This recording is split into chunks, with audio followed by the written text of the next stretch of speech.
बादशाह और गरीब। एक दफा का जिक्र है, एक बहुत बड़ा बादशाह था। उसके पास सोना चांदी महल और हजारों नौकर थे, लेकिन फिर भी उसके दिल में सुकून नहीं था।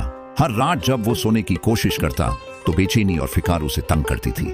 एक दिन बादशाह ने अपने वजीर से कहा, मैं दुनिया की हर चीज का मालिक हूँ, लेकिन मेरे पास चैन नहीं है। आखिर क्यों? वजीर ने सोचकर कहा, जनाब, शायद सुकून आपको गरीब लोगों के पास मिले। चलिए एक तजुर्बा करते हैं। अगले दिन वजीर बादशाह को शहर के एक गरीब आदमी के घर ले गया। वो गरीब आदमी मजदूर था, जो दिन भर मेहनत करता और रात को अपनी बीवी बच्चों के साथ खुशी से खाना खाता, हंसता और अल्लाह का शुक्र अदा करता था।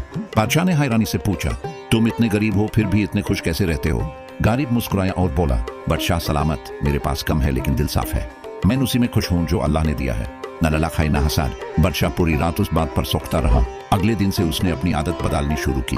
उसने लोगों की मदद करना शुरू किया, गरीबों के लिए दरवाजे खोल दिए। कुछ महीनों बाद बादशाह ने महसूस किया कि अब उसके दिल में असल सुकून है, वो सुकून जो दौलत से नहीं, शुक्र और मोहब्बत से मिलता है। सबक, असल खुशी दौलत में नहीं बल्कि दिल के सुकून और शुक्र गुजारी में है।